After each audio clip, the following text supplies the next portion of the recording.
penyembelian itu harus pakai bismillah. Kalimat harus ini harus dengan arti taruhan sah tidak sah, apa harus sebagai etika, apa harus sebagai supaya kebiasaan baik ini bertahan. Saya ulang lagi ya, misalnya Pak Arifin dawuh teng jenengan cung nyembelih pitik kudu maca bismillah. Kalau kamu menyembelih memotong hewan harus baca bismillah. Kata harus itu apa artinya syarat sah, sehingga kalau tidak baca tidak sah. Apa keharusan dalam makna etikanya harus baca bismillah. Jadi urusannya hanya apa? Etika atau afdoliyah. Atau kita tidak ingin kultur baca bismillah itu hilang, sehingga barang tidak wajib pun kita wajibkan supaya kultur baca bismillah itu tidak hilang.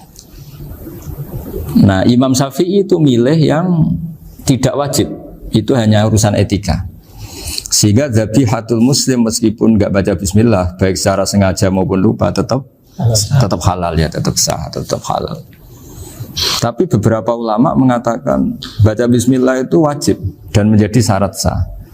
Ya kira-kira karena pamit tadi, yang beri nyawa itu Allah, kok apa yang menghilangkan nggak pamit, sudah menghilangkan nyawanya ayam dimakan lagi. Wah itu selingkuhannya kan masih marah itu. Selingkuhannya, pacarnya, anaknya, cucunya itu kan marah itu. Tapi kalau pamit yang punya kan tidak. Coba kalau ayam cantik yang pas kamu sembelih itu lanangannya kan mangkel itu. Kalau kebetulan sudah tua kan, sekarang-karmu kan gitu. Jadi apa? Itu yang tahu Sarah. Saya ulang lagi, yang tahu Sarah. Karena ini sudah jelimet. Sudah jeli, sehingga nggak ada kitab matan yang induk kecuali disarai. Dulu ada kitab namanya Takrib, karangannya Abi Suja, terus disarai kecil sekali oleh Fathul Qorib ya, oleh Ibnul Qasim Al-Huzi, terus disarai lagi oleh Bajuri. Jadinya Bajuri itu sudah sarhun ala sarhin warifin, ya, sudah sarhun ala sarhin, bukan sarhun ala matnin tapi sarhun ala sarhin. Nah, kenapa? Memang kita butuh itu. Saya ulang lagi, kita butuh itu. Nah, kenapa butuh? Ya karena mau tidak mau. Saya ulang lagi, mau tidak mau. Karena matan itu seperti itu. Misalnya matan cerita, yang dikatakan menyembelih itu apa? Ya nyembelih itu ya nyembelih itu memotong hewan. Terus motongnya dari mana? Kalau kamu motong hewan dari mana coba? Dari belakang atau dari depan? Dari mana? Depan misalnya. Pertanyaannya, ketika dari depan itu paling penting terpotong al-hulkum wal mari misalnya. Yang satu majrur to'am, yang satu majrur ruh ya, gitu, majrur nafas. Tapi andekan dari belakang gimana? Tapi tetap terpotong. Mulai ribet kan? Kalau kubu sebelah kan enak, pokoknya nggak sunnah Rasul seperti itu, nggak mau debat. Tapi kita tidak, cara berpikir tidak gitu. Ini kan status hukumnya halal apa haram ketika ada orang motong hewan dari belakang. Nah, terus kita berdebat kan, mesti berdebat itu mau dibilang haram, nyatanya memenuhi syarat apa tadi pemotongan, hukumnya kena, amarinya kena. Mau dibilang halal, jangan-jangan pitiknya sudah pingsan, sudah mati karena dogrok-ogrok dari belakang. Nah, itu terus ulama debat, nah, kan mungkin juga, ya kan, pitiknya sudah setengah kena corona, pingsan terus, ya kan, sudah pingsan terus digorok. Nah seperti ini mau tidak mau kita harus detail. Detail artinya yang dikatakan menyembelih itu apa? Ya nanti tak bacakan tabir di Bajiriyah sekaligus ijazah untuk jenengan semua. Saya tadi alhamdulillah ketemu Pak Arifin lama, ngendikan panjang lebar tentang pentingnya ilmu.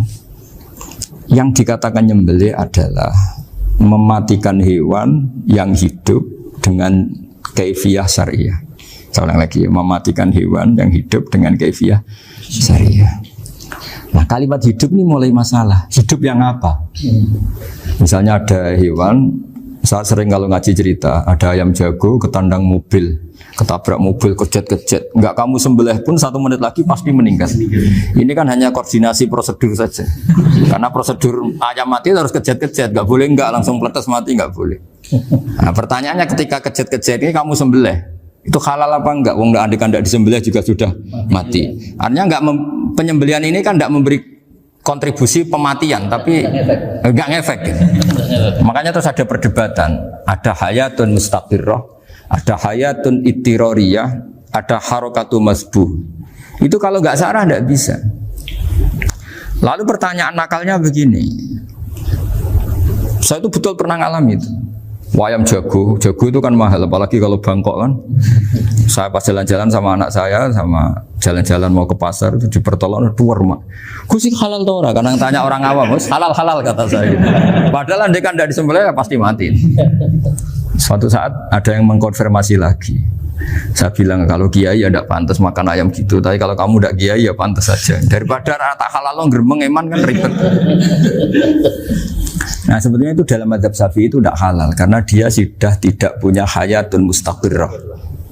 Karena tadi setengah menit lagi atau 1 menit lagi pasti mati. Kan dia belum mati karena koordinasi Israel saja tetap yang nyambil itu. Tetap kan nggak segampang itu kan, tetap prosedur apa? Jalankan SOP-nya harus ada. Nggak boleh mati selonang-selonang itu nggak boleh, tetap ada SOP kata Pak Arifin ada SOP. Dia kalau sama saya bisa guyon kalau. Nah, tapi misalnya nanti pertanyaan, tapi dalam mazhab Maliki itu diabaikan, hayat mustaqirrah, hayat ittiroriyah, hayat itu diabaikan. Cara berpikir Imam Malik lebih matematis. Kalau nggak disembelih itu matinya berapa menit? 1 menit lagi. Gara-gara disembelih dia mati sekarang. Berarti eksekutornya ya peso itu. Ya berarti peso itu memenuhi kriteria mematikan sesuatu yang masih hidup, hewan yang hidup dengan cara syar'i. Jadi andai kan ada rapat malaikat, matinya karena apa coba? Karena peso apa karena kecelakaan? Karena peso. Ya kan? Karena kalau nggak tanpa peso nunggu 1 menit, gara-gara disembelih langsung terjadi sekarang. Nah karena hukum halal ini yang menarik dan menguntungkan. Di bab ini orang jadi Malikiyah semua. Mana maksud saya? Jadi kita ini sebetulnya Syafi'i pecundang gitu. Syafi'i partai politik. Jadi kalau sedang tidak menguntungkan ya kata siapa kita Syafi'i banget? Tidak juga itu. Ya, jadi karena tadi ya kalau pada level perdebatan ulama itu ada tadi ya, ada seperti itu, ada hayatun mustaqirrah, ada hayatun ittiroriyah, ada harokatul masbuh. Jadi tak baca ya supaya dapat barokahnya ulama ya. Jadi tak baca redaksinya ini di halaman, terus kitab ini saya tinggal sebagai amal saya, keluarga saya, sebagai penghormatan saya sama Habib Ali, Habib Qures, Habib Hussein semuanya, Pak Arifin dan Bismillahirrahmanirrahim. Wa'alam, ini halaman 562, ikutnya bab kita buah kami Sayyidi wa Dzabai. Ya, jadi nanti yang mungkin kalau beda halaman cari di babnya kalau beda halaman cari di babnya. Karena kadang beda halaman warifnya. Kalau cetakan sekarang enggak. Beda. Iya, kadang beda juz pun. Kayak Ikhya sekarang tuh sampai 6 juz. Zaman kita ngaji kan 4 ya. 4 juz. Sekarang ada yang 6, ada yang ribet cetakan sekarang ya. Di atas ada 10.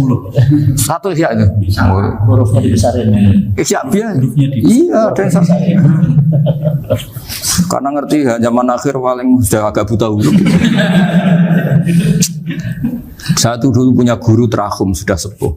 Itu baca gini nggak bisa, Pak. Jadi kalau di kelas harus dituliskan pakai spidol. Mulang Minhajul Abidin sudah sepuh sekali. Kalau ngajar itu nggak bisa jalan, udah pakai beca. Itu yang nulis agak kurang ajar. Nulis CDE cepet bar. Jadi kadang itu apa itu? Beliau masih semangat, tulisannya habis. Lo kok sentek ceng? Terus ya wes ya. Jadi nulisnya di HVS baru dulu. Udah cepat selesai. Iya. Nah kalau beliau pakai kitab sudah enggak berso itu. Mana anak wah nulisnya sidik benang ber. Ribet. Saya ulang lagi ya. Jadi yang mau saya baca tadi itu logika fikih ya. Fikih itu berpikir ya. Di mana-mana namanya menyembelih itu apa? Dari hidup dimatikan dengan kaifiyah syariah.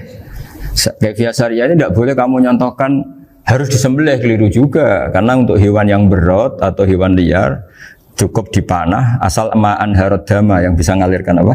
Darah. Jadi makanya saya umumkan bikaifiatin syariah Pak Arifin kan tidak harus motong kan bentuknya. Kalau hewan liar kan atau sapi kurban liar kan, sapi kurban ucul liar kan boleh dipanah, boleh macam-macam. Nah kalau tembak bisa diperdebatkan karena ada unsur api Pak Arifin. Jadi bisa debat. Meskipun ada yang bilang boleh tapi bisa debat lagi kan? Karena ada unsur apa? Api Pak Arifin. Iya. Tapi ini saya cerita umumnya bikaifiatin syariah. Nah, karena kalimat hewan hidup, ada kalimat hidup. Hidup yang apa? Kan pertanyaannya hidup yang sudah kejet-kejet, misalnya sudah koma, sudah kena corona, disentak istrinya itu. Apalagi ayamnya menyaksikan pasangannya diselingkuhi, wah itu sudah stroke itu dia. Nah itu makanya kalau orang suka macam-macam itu kayak ayam makanya itu. Saya baca ya. Bismillahirrahmanirrahim. Wa'lam annahu yujadu fi ibaratihim hayatun mustaqirrah, hayatun mustamirrah, harakatu madbuh. Wa yuqalu aisyu madbuhin. Wal farqu bainaha annal hayata al mustaqirrah yakunu maha ibsarun bi ikhtiyarin wa nutqun yu bi ikhtiyarin wa harakatun ikhtiyariyah. Wal hayat al mustamirah ya allati tastamiru ila khurujir ruh minal jasad. Wa harakatul masbuh ya allati la yabqa maha ibsarun bi ikhtiyarin wala nutqun bi ikhtiyarin wala harakatu ikhtiyariyah. Bal yakun maha ibsar wa nutqun wa harakatun ibtirariyah ini. Wa ba'duhum farraqa bainahuma. Sampai saat terus ini. Jadi ini perbedaan-perbedaan pandangan ulama. Nah, Imam Malik itu mengabaikan semua istilah itu. Sing penting pas mbok sembelih iku kecelok urip, cara wong Jawa iku kecelok urip. Cek hayat mustaqirrah, cek ittirariyah, cek harakatu masbuh, pokoknya kecelok urip. Ini kecelok urip bisa dibilang masih hidup. Karena kalau bisa dibilang masih hidup, kamu sembelih, tetap nanti rapat malaikat kira-kira gitu. Ini matinya karena apa? Karena kecelakaan. Oh, kalau kecelakaan 1 menit lagi matinya dong. Tapi kan matinya sekarang ya karena disembelih. Nah tadi saya bilang sebenarnya mazhab Syafi'i itu tidak seperti itu. Karena Imam Malik menghalalkan, biasanya penggemarnya lebih banyak. Di bab bungsu halal itu kan penggemarnya masih banyak. Tapi ya sudahlah, itu masih ahli sunnah karena salah satu dari mazhab 4. Tapi logikanya juga masuk. Jadi kita bukan sekedar taklid ke Imam Malik, tapi kalau kita ikhtiyat ikut Imam Syafi'i, monggo. Karena mungkin secara medis, karena mengalami seperti itu, mungkin tingkat kesehatannya apanya sudah. Ya sudah lah, yang penting makanya terus orang Jawa pinter, nak PTE jago ya halal, nak cilik enggak lah. Itu kan ibarat perdebatan antara kepiting sama yuyu. Yang menghalalkan kepiting itu mengharamkan yuyu. Tahu yuyu yang kecil di sawah ya? Tak tanya, kenapa yuyu halal? Karena amfibi Gus, bisa hidup di dua alam. Memangnya kepiting enggak? Oh beda. Ternyata beda maksudnya. Eman Gus kalau haram. Eman kan kalau yuyu haram kan nggak ngefek kan kecil. Ini mufti kok. Oh udah kadang halal, udah kadang makan selama ini. Iya selama ini udah kadang makan itu. Makanya banyak kiai yang mengharamkan kepiting sebetulnya, tapi minoritas kan. Minoritas. Tapi yang mengharamkan yuyu mayoritas, wong kecil aja. Jadi kita ribet ikut siapa? Gitu. Kata siapa? Ahli fikih gak mikir untung rugi. Makanya saya ini bingung, jadi saya ini kan kiai ya, kiai betul, susah kadang jadi kiai. Sebagian guru saya itu mengharamkan kepiting. Nah kalau kayak dolan di daerah Juwono Mas Nafis, daerah itu penghormatan tertinggi santri itu kalau nyugoi kiainya kepiting karena itu makanan termahal. Bingung kan dia? Mau tidak makan itu kayaknya dipersiapkan betul Pak Ribet. Udah ada effort ya. Warna nyari yang mahal kan. Mau makan itu sebagian guru kita mengharamkan. Akhirnya ya ad-darurat tadi, makan sekadarnya. Kalau saya habis 3 pasti israf. Kalau habis 1 prosedur hormat yang nyugui. Itu susahnya jadi kiai. Kalau kamu kan tidak kiai, mumpung gratis. Enaknya gak jadi kiai kan itu Mas. Pertimbangannya mumpung gratis. Sudah gitu masih mun dibutuh mawon, makai dibutuh mawon. Oh digawa tenan. Tapi sebetulnya ada sisi naif dari yang bilang halal tadi. Ketika yang bilang halal, naif itu versinya, tapi ya nggak apa-apa, semoga dimaafkan Allah. Naifnya tadi, tapi saya tidak tapi itu masalah khilafiyah ya. Semoga yang mengatakan halal juga benar, karena punya perhitungan iman tadi. Tapi yang bilang halal itu tak tanya, itu halal apa haram? Lucunya jawab haram semua. Yuyu bahasa Indonesia nggak ada kayaknya. Nggak tahu juga saya apa. Yang penting paham tapi yang kecil itu. Itu kalau diharamkan nggak ada yang protes ya?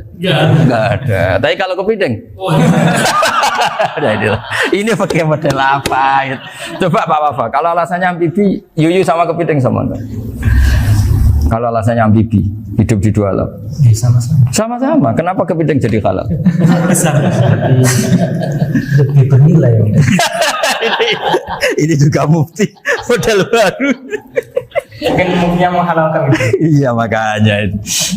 Kan jadi kayak tadi ayam jago tadi orangnya tak tanya akhirnya. Andekan yang kecelakaan itu ayam kecil. Kamu tanya saya enggak? Ya enggak, terus langsung tak buang. Kan langsung dibuang. Berhubung ayam besar. Eman kan. Tapi nurani aja sebetulnya protes. Nyembelih klek-klek. Kadang kan apa kejat-kejat itu sudah tunggu SOP cara Pak. Ya tapi apapun itu ini ilmu harus didengar ya supaya sampean tahu ya, ada hayat mustaqirroh, ada hayat mustamirroh, ada hayat ittiroriyah, paling enggak kita ngerti lah. Karena nanti di bab B, ya nyun sewu di bab apa? B. Itu ya nanti nggak sahnya karena apa? Tidak mutamawal. Misalnya saya punya utang sama Pak Arifin ayam jago, tak bayar dengan jago yang mengalami kehidupan sudah seperti itu kan tidak sah. Meskipun itu hidup tapi sudah tidak hayat yang mustamir, tidak normal. Jadi ilmu itu apapun tidak cocok kita karena beda mazhab misalnya, tetap sebagai apa? Ilmu. Jadi jangan pernah anti ilmu meskipun kita tidak cocok. Dulu saya itu heran sama Abu Hanifah karena membolehkan merujuk wakaf. Wakaf itu kan nggak boleh ditarik kembali dalam mazhab Syafi'i dan hampir semua ulama bilang gitu. Tapi kalau kata Abu Hanifah, jika nazir yang nerima itu tidak sesuai rencana kita, keinginan kita itu boleh narik kembali. Fa innal waqfa atiyatun mahdhah, kata beliau. Wakaf itu ya pemberian normal saja.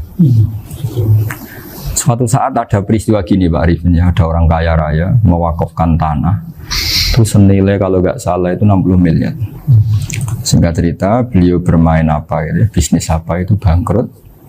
Kemudian itu belum disertifikatkan wakaf. Kemudian nggak ada yang disawang coro Jawa, nggak ada yang dilihat, terus mau dibeli sama nyuwun sewu sampai yang mau beli yang mampu itu non muslim. Singkat cerita ada orang kaya muslim yang mau beli itu tapi ada problem karena itu wakaf. Tapi kalau nggak dibeli itu malah dibeli non muslim. Tanya saya jawab nggak apa-apa dibeli saja. Ikuti mazhab Abu Hanifah. Karena kalau mazhab Syafi'i itu nggak sah semua pembeliannya. Tapi apa artinya mazhab kalau kita berpikir nggak sah tapi yang jual melakukan? Nah itu yang nggak dipikirkan oleh orang-orang fikih yang di Menara Gading. Apa gunanya kita bilang nggak sah, tapi yang punya tanah tadi tetap menjual. Karena tidak mengindahkan hukum itu, mau apa? Makanya saya bilang ke Kiai tentang Gus itu nggak ada kaulnya dalam mazhab Syafi'i. Saya bilang kamu mengharamkan itu sudah tidak ada gunanya karena itu tetap dilakukan. Jadi kita pertimbangannya tidak itu, daripada dikuasai situ mendingan kita. Betul. Nah itu sisi-sisi fikih. Makanya ini kita ngaji fikih tidak segampang itu memberi fatwa karena pertimbangannya banyak Pak. Dari hitam putih. Dari hitam putih gitu maksud saya ini cerita. Jadi nanti kamu ngerti. Jadi mau apa coba? Itu kan ibarat gini. Hukumnya kita ngajar perempuan itu masalah sebetulnya secara karena itu ajnabiyah. Tapi fikih mentoleransi li ajli ta'lim karena untuk belajar enggak apa-apa. Kalau sudah jadi fakta itu ribet. Dia maunya belajar sama kamu dan sekali kamu tidak mau belajar ke yang lain yang potensi menyesatkan. Jadi fikihnya bukan masalah nazar lagi, sudah penyelamatan. Ribet kan kalau sudah begitu. Saya punya kenangan yang menurut saya itu harus jadi trauma. Siapapun harus jadi trauma. Ini cerita sedikit. Ini masih ngaji fikih, pertimbangan. Ada orang itu sangat khusyuk, sangat khusyuknya di rumahnya Pak Wafa itu nggak ada TV, nggak ada motor, nggak ada apa saja. Ketika anaknya berkembang agak dewasa, itu pertama naik motor, itu ya utang jasa sama kawan-kawannya. Pertama dia ngelihat nikmati TV ya dari kawan-kawannya. Corong Jawa mbek tanggane lah. Padahal orang tuanya ini protektif justru karena banyak tanggane sing ndak pati Islami lah. Ya mereka orang Islam tapi ya nggak sholat, nggak apa. Singkat cerita orang tuanya ini datang ke rumah sana nangis, nangis Gus. Sekarang saya ikrar bahwa mazhab abah jenengan Kiai Nur Salim, bapak saya itu mazhab jenengan itu lebih hebat timbang mazhab kula. Nangis dia.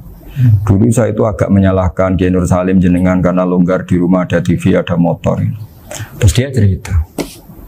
Nah karena anaknya ini pertama bisa naik motor, untuk anak ABG ini kan jasa yang luar biasa. Karena dia butuh sekali bisa naik motor, dipinjemin. Akhirnya walhasil anaknya ini yang saya merantau ke Jakarta kemana, akhirnya lam yusolli wa lam yasum. Padahal anaknya ya kiai kampung. Terus tak ceritain. Terus akhirnya dia tanya, kenapa sih Gus jenengan sama abah kok longgar gitu sama anak? Terus tak ceritain gini Pak Arifin, menurut ilmu al-insan abdul ihsan, manusia itu budaknya kebaikan.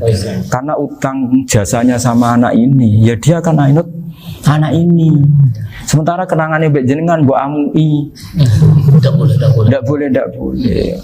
Dia baru ngakui ya Gus saya itu nyun sewu hanya khusyuk tapi kurang ilmu. Tadi dia hanya berdasar khusyuk. Bocah kok main delok TV kan pikirannya hanya gitu.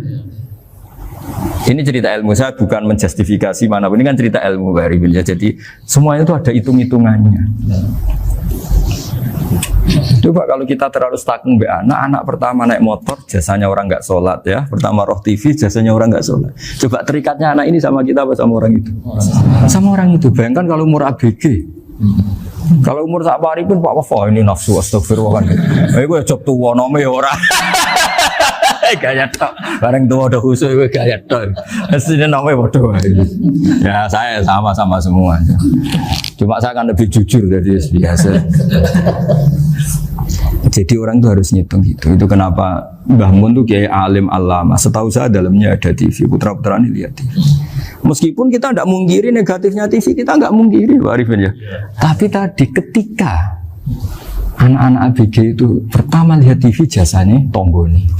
Kalau kebetulan tanggane wong soleh nggak masalah ya. Kalau enggak, itu nangis ke rumah saya itu ya. Nyesel dia. Tapi saya bilang gini, ini jenengan tiang soleh, mesti anak jenengan suatu saat kembali. Coba pola jenengan harus rubah. Ini hebatnya Nabi. Ketika Sayyidah Aisyah masih kecil, minta diperlihatkan Li'bul Habasyah. Itu ya diturutin kan wasyir itu. Kayak apa Nabi? Karena kalau nggak diturutin, pasti Sayyidah Aisyah akan ngidolakan mainan yang lain yang di luaran sana malah. Itu karena Nabi punya kearifan tadi. Jadi ini kan ilmu, lagi-lagi ilmu. Jadi yang semua itu harus dibaca dengan ilmu. Makanya kata Nabi, ad-dunya mal'unatun mal'unun fiha illa dzikrawah wa ma'alahu aw aliman aw muta'alliman. Karena dunia ini hanya bisa dibaca dengan ilmu. Yang diridai Allah maksud saya hanya bisa. Saya itu banyak kenal menteri, kenal pejabat. Tapi saya tidak pernah melihat itu sebagai pejabat. Melihatnya itu orang yang ingin belajar agama. Karena sekali salah melihat, yang hidup itu tamaknya Pak Arifin. Yang hidup kan tamaknya. Saya kenal orang kaya kok melihat kayanya, yang hidup itu tamaknya, ingin dapat ini, dapat. Tapi kalau melihat itu sebagai hamba Allah yang ingin belajar, insya Allah kita selamat dari tamak. Meskipun kita ya manusia tidak sempurna. Setidaknya ketika dia lomo atau tidak lomo, nyalami template apa tidak ngefek, karena kita melihat ini mau belajar. Jadi kalau kamu didorong tamak, katanya orang kaya ternyata nggak tahu haknya kiai, ribet kan? Ribet. Ya kalau kamu punya santri cantik ya lihat itu sebagai santri kamu. Jangan melihat ini mau nggak sama saya, kalau enggak ya wah ya ribet kalau gitu. Ini anak-anak muda harus dilatih ikhlas, baru bahaya ini santri-santri sampean kalau nggak dilatih ikhlas ini bahaya. Karena ini belum punya penggemar pejabat, paling ya anak-anak yang ya tadi ABG. Jadi lah Sarah kembali lagi Sarah itu membicarakan itu detail. Jadi ya makanya kenapa orang mati yang lahir langsung meninggal itu nggak wajib disolati. Alasannya fikih ya lucu. Karena dikatakan sholat mayit, di mana-mana mayit itu sabakohu hayatun. Di mana-mana namanya mati itu terdahului oleh hidup. Nah ini nggak pernah hidup langsung mati. Jadi begitu ya kadang lucu. Ya gitu aja alasannya. Kamu nyolati apa? Mayit. Kenapa kok mayit? Jadi mayit itu namanya mayit. Orang mati. Orang mati. Orang mati artinya pernah Hidup. hidup. Nah itu Sarah. Jadi ketika matan hanya cerita wasiktu alladzi lam yastahila, enggak pernah nangis, kayak lam yusalla alaih. Sarah bilang mergo ora tahu urip. Kalau enggak pernah hidup berarti enggak bisa dikatakan mati. Kayak sampean miskin itu kan enggak bisa dikatakan bangkrut. Ya, ya miskin aja gitu loh. Kan gitu ya. Karena nggak pernah kaya. Enggak udah kaya. Kayak Mas Nafis nggak bisa dikatakan, oh itu Qurannya lupa gimana? Nggak pernah hafal. Jadi yang dikatakan lupa itu pernah hafal. Nggak lupa nggak apa, Gus Qurannya lupa, gaya nggak pernah hafal, kok bilang apa? Lupa gitu. Nggak boleh Pak Wafa bilang saya ini bangkrut apa? Nggak pernah kaya kok bangkrut. Jadi semua itu ada aturannya itu. Nah itu Sarah, lagi-lagi Sarah. Jadi bahkan banyak yang syarhun ala syarhin. Jadi kayak kitab Takrib itu disarai Fathul Qorib. Jadi Fathul Qorib itu sudah Sarah. Disarai lagi Bajuri. Nah, itu termasuk cerita itu ya. Cerita-cerita. Bismillahirrahmanirrahim. Ya, wa yakunu qad dzukira daf'atan wahidatan la fi daf'ataini izlam tujad al hayat al mustaqira inda daf'atis saniyah amma idza wujidat al hayat al mustaqira inda daf'as saniyah fayakhilu al masbuhu aidan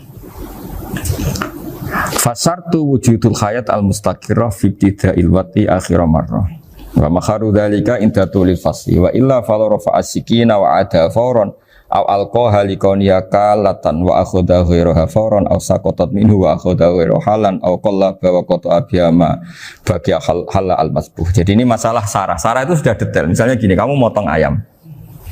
Motong ayam harus sekaligus shred jadi. Jangan sampai nyuwun sewu 2 kali. Jangan-jangan misalnya gini, ayam tak potong pas ke kiri separuh. Ya, ke kiri separuh apa hulkumnya. Pak Arifin datang, Assalamualaikum Gus Pak, waalaikumsalam, terus santai jagungan dulu. Jagungan sampai besoknya itu enggak meneruskan. Bareng-bareng malah salam, ingat lagi ayam saya ini. Ketika saya meneruskan ini, potensi ayam ini sudah mati atau sudah hidup yang ini masih mazhab Syafi'i loh ya. Atau sudah hidup yang sudah tidak normal. Artinya apa? Penyembelian kedua yang mengeksekusi tadi sebenarnya mengeksekusi barang mati. Yang penyembelian pertama tidak bisa dikatakan penyembelian karena tidak sampai mati. Penyembelian kedua berstatus setengah mati. Nah, kalau seperti itu maka haram. Kecuali itu dilakukan secara fauron. Fauron dicontohkan nyembelih ternyata pesunya kedul terus ngambil yang lain, tapi fauron langsung atau terjatuh ngambil langsung. Ya itu boleh karena ditoleransi. Tapi kalau kalam ajnabi kata tadi omongan Pak Arifin, seperti Pak Arifin, alhamdulillah sih. Jaminan mau rawuh. Cari ayamnya asem mana? Ini harus sebar. Ini orang ngawur betul. Jadi, nah itu Sarah. Bicara sampai detail itu Sarah. Jadi ada sekian kemungkinan. Jadi termasuk yang diandaikan apa? Nah, hayat mustaqirah itu batasnya yakunu maha ibsorun bikhtiarin wa nutqun bikhtiarin wa harakatun ikhtiyariyah. Hayat mustaqirah itu kalau dia betok-betok itu ya karena karepnya. Maksudnya gini, gamane cara roh pitik wedok engkek ya cek karepe dhewe. Cara dia melihat peso itu karepe ya masih lari. Jadi misalnya ada ayam. Ayam kita sembelih baru luka sedikit. Belum sampai andaikan dibiarin ya mungkin suatu saat sembuh, luka. Terus melihat kamu lari ketakutan karena kamu dianggap gladiator, killer lah.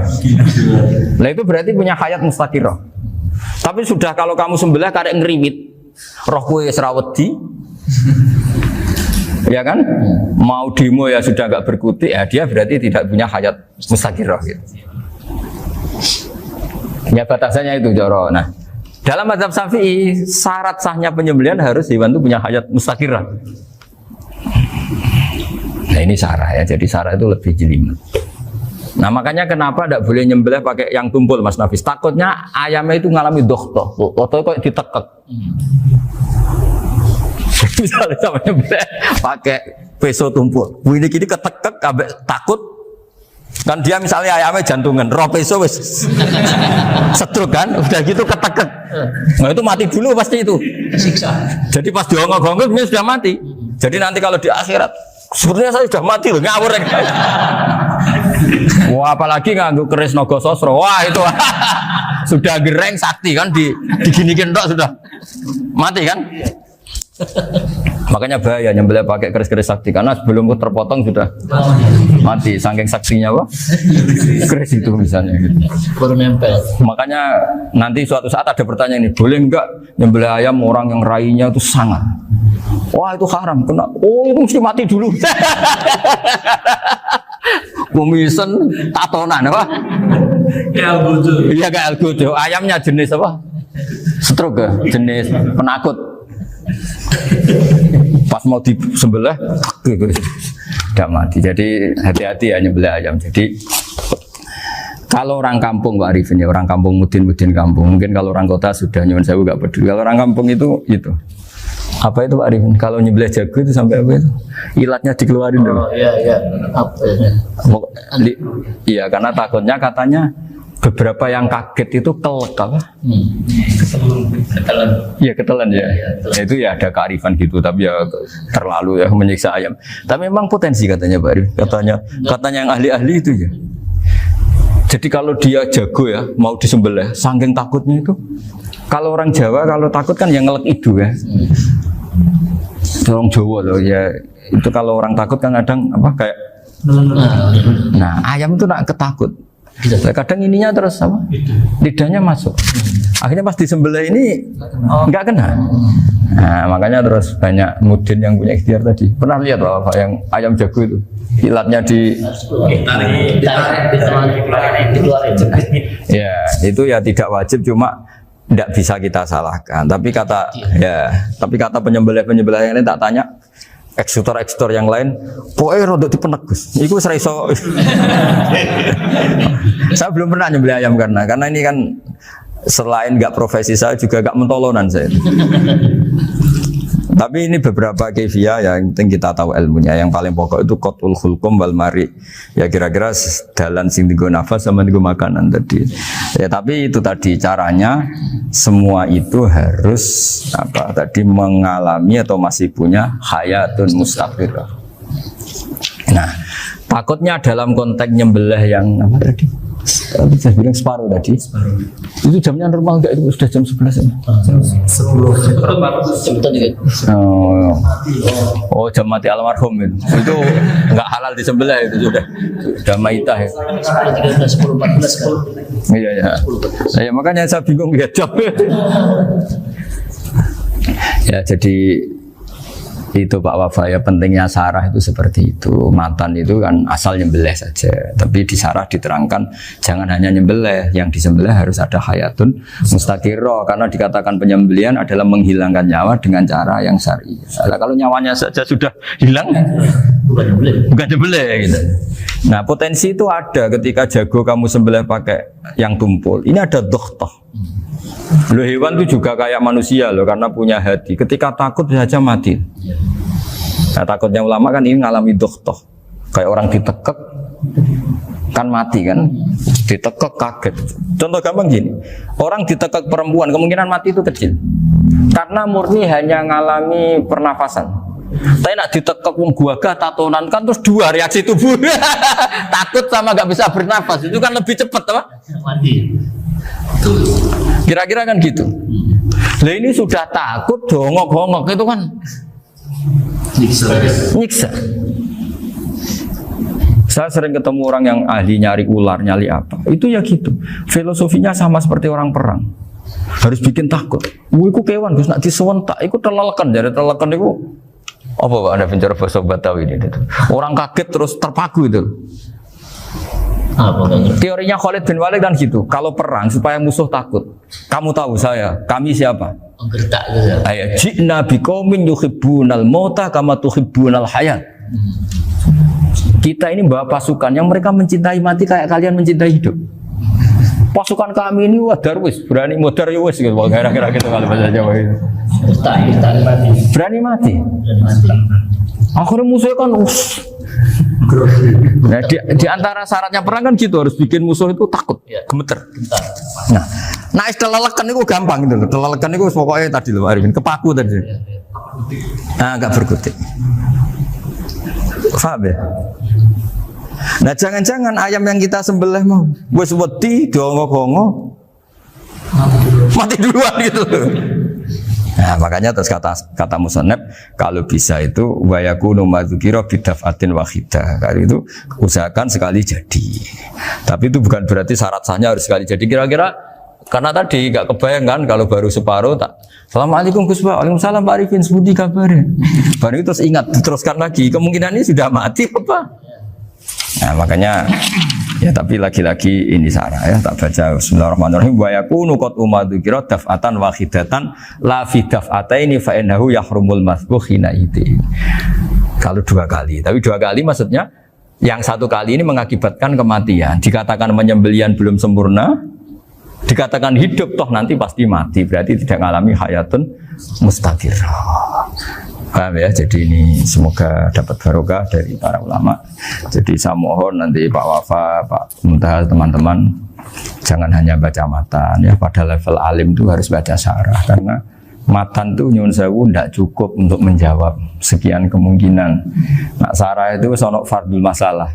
Ya Pak Arifin ya mengandekan masalah meskipun belum terjadi ya pengandaian sehingga nanti kalau terjadi kalau militer itu apa? A, B ya? Alternatif gimana? Kalau strategi itu kan ada sekian A, B, C. Kalau A gagal, B sudah siap. B sudah siap militer. Jadi kalau masuk surga pintu 1 nggak bisa, itu kedua. Lewat teras Gus. Ini sembrono.